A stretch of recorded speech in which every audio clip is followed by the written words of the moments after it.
So let's see what the Celtic texts of the Cole Book have to say about those who believe they can worship their way into the Heavenly Father's graces. To act as men do when worshipping is to belittle the Supreme Spirit. How can one so great be worshipped and served by fires and candles, by mumbled words falling thoughtlessly on unhearing ears, by sacrificial blood, and by ornaments and incense? These things may serve a purpose in aiding man's awakening, but it is hypocritical to say they are necessary to the Supreme Spirit, and blasphemy to say he requires them from man.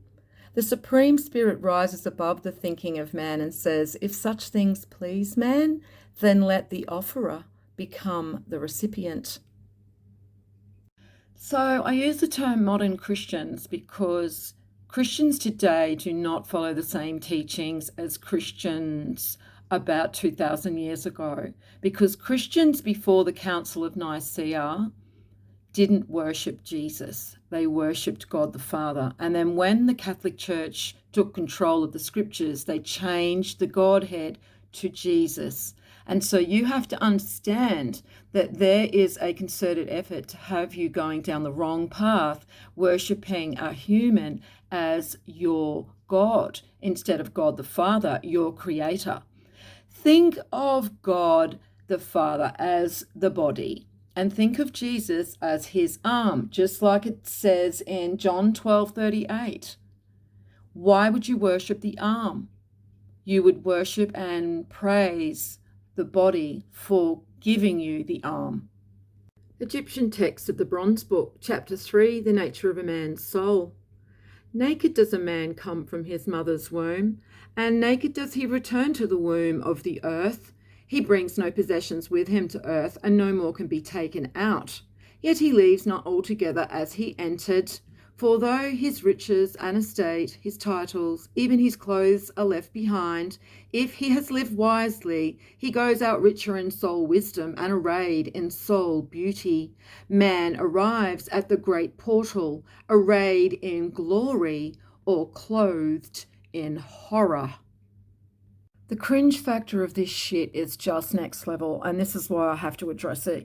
This Westerner, new age, twisted angel, wild woman crap that professes to have known darkness, and they are so effing proud of yourself, for all the darkness you went through, and despite it all, you still chose to heal and shine and kick some effing ass. What the fuck would you people know about darkness? Have you watched your family be blown to pieces in front of you? Have you been operated on without anaesthetic? Have you had to fight for every tiny morsel of food in your stomach? Have you had your homes reduced to rubble, twisted angel? Don't speak about darkness. You don't know of such a thing. Hey Christians, what's this shit? Praying to Mother of God icons that bring healing.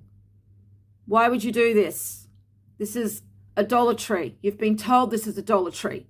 You've been told in the Bible that you don't make any idols of a man or a woman. But here you are, not only making idols of a man and a woman, but now you are praying to them and encouraging others to pray to them. Why are you doing this and going against the teachings of the Bible?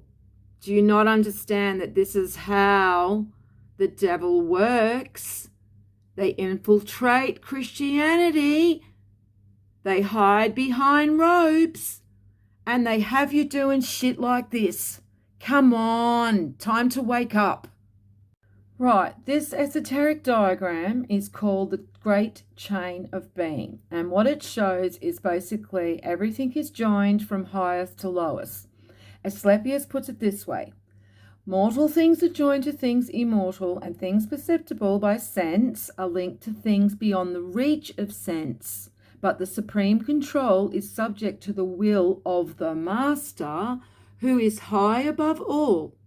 And this being so, all things are linked together and connected with one another in a chain, extending from the lowest to the highest. so that we may see that they are not many, or rather, that all are one.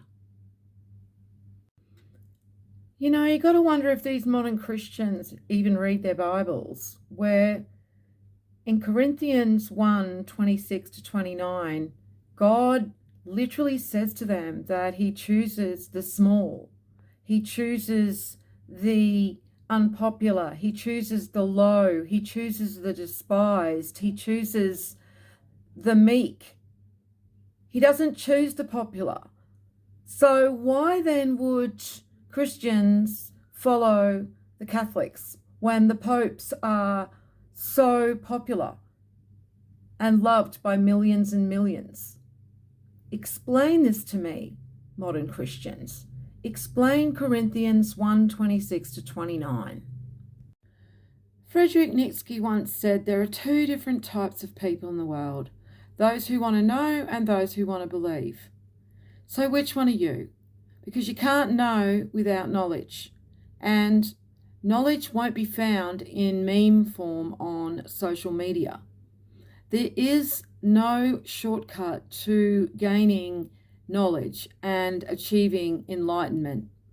If you're just sharing spiritual memes on social media every day, it may feel like you're engaging in something spiritual, but it's really just a way we can fool ourselves.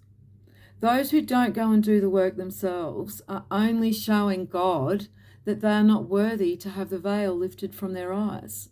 I think this Hermetic Arcanum says it the best.